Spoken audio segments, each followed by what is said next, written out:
Okay,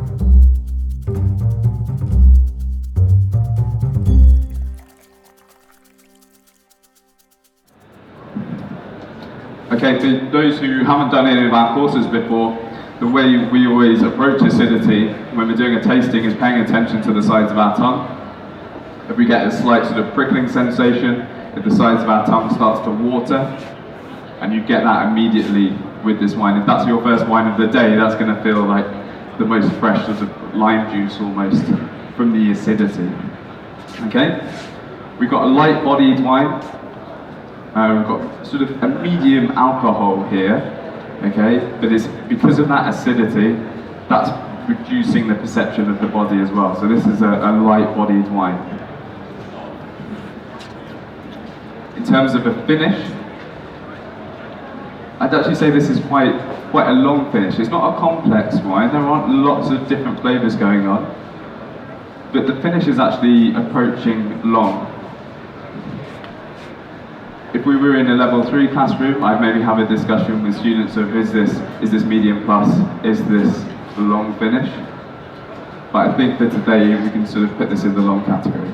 But it's not, it's nice and fresh, it's nice and refreshing on the palate with that acidity is the key feature.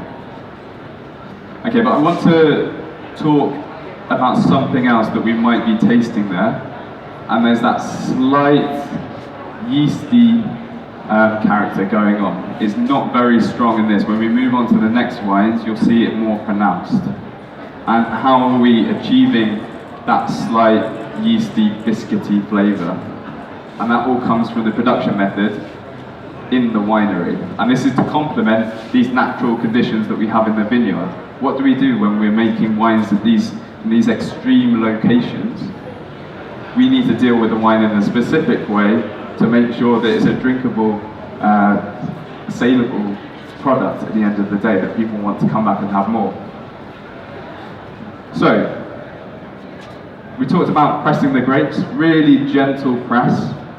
We're going to do a first fermentation, a normal fermentation in a tank. Nothing particularly complicated. We're looking to create quite a simple base wine. Something around a lowish alcohol of about 11% ABV. So you compare that to most of the wines we've been trying this week around the fair, 11% is really low alcohol compared to most still wines, especially in the current market. So, what are we doing then to create our finished product? We then put the wine into a bottle, into individual bottles, and as well as that base wine, we're going to reintroduce some yeast. So we're going to put a new batch of yeast in there, and we're also going to give that yeast some sugar, we're going to give it some nutrients to eat, and we might put it something in called a clarifying agent. And that's because we're going to then close the bottle and make sure it's properly sealed, and the fermentation, the second fermentation, is going to happen inside this bottle. And this is the same bottle that it's then going to be sold on in the shelves in the supermarket or be presented to you in a restaurant. So that's that same bottle. The fermentation then takes place inside of here. And what we're doing, when yeast ferments the sugar, it's creating CO2. It's creating this gas, which now has nowhere to escape. So we're building the pressure on it. This is why these bottles, sparkling wine bottles, are so strong and so heavy, because a fantastic amount of pressure is going to be created inside it, about 5 to 6 atmospheres. So that's trapped inside, and we're creating our fizz. We're also going to increase the alcohol a little bit by maybe 1.5% ABV. So that's like where we get to the sort of 12.5 figure. Started from 11% with our base wine, and then we were at sort of 12.5. And that's where you'll see a lot of sparkling wines sit, 12.5, 13% ABV. But we've not just got sparkling wine in here anymore. We've got all that other stuff that we stuck in to get that second fermentation.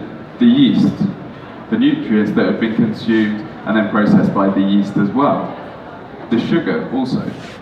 So that's now trapped inside here. And most people do not want to have their wine sold in that state, so we've got to get it out somehow. But before that, we're going to just let the wine sit as it is on what we call the lees, these dead yeast cells. And the longer it sits in contact with those yeast cells, those dead yeast cells, the more a certain flavour profile is going to develop. And that's that bready, brioche, yeasty, unsurprisingly, flavour that develops in traditional method sparkling wines. And this is specific to traditional method sparkling wines. You can create it by doing second fermentation in a tank, but the process is quite involved, and generally the tank method is reserved for more aromatic styles of wine, where we're trying to retain just the simple fruit characteristic. Here we're looking to create a second set of flavours. So, we've got all those yeast cells in there, but we do need to get rid of them. They've done a fantastic job of giving us all these extra flavours, maybe a little bit of extra body in there as well. It's also going to help the wine age and develop and become more resilient to oxygen. Okay? So that process can go on for 10 years of this wine just sitting in contact with the lees. 10 years is unusual, but it's done. It's done in Champagne, it's done in parts of Italy, fairly routinely in fact. So what we're going to do is the yeast which is sitting at the bottom of the bottle here on its side, what we're going to do is over a period of time slowly twist and invert the wine bottle. So all the lees then starts to gather in the bottom of the neck, and it ends up like this. So we've gathered all the solid matter at the bottom of the bottle. That is then put in a freezing solution. So usually like a brine, very cold solution, and you're just going to freeze this section of the bottle. So this is now completely solid in there. You're going to put it back the right way up. You're going to take off whatever stopper you've used to trap the CO2. You're going to take that off, and the pressure from inside the bottle is going to make this plug of solid matter fly out. You're then incredibly quickly going to top it back up so you can sell it at the right level of 75 cl. And you're going to top it up with some wine, some reserve wine, and you're going to top it up with some sugar. And that sugar's not going to be fermented this time, okay? That sugar's going to stay in the wine and going to come across as a little bit of sweetness. Most bottles of traditional method sparkling wine have some extra sugar added in. So for example, this wine that we tasted, we might be feeling it as dry, but if someone wanted to get technical, this is actually an off-dry bottle of wine. So this has about 9 grams of sugar per litre. If you had that in a still wine, without the high acidity, you would definitely detect it as off-dry. Here it's a bit harder because it's masked by that high acidity. Then you're going to put your cork in, which is it's far bigger, so you have to put it in under pressure, and you're going to close the bottle, and then you're going to leave the bottle for a certain amount of time and sell it on the market like that. And all the time the wine has stayed in the same bottle that we did that second fermentation in.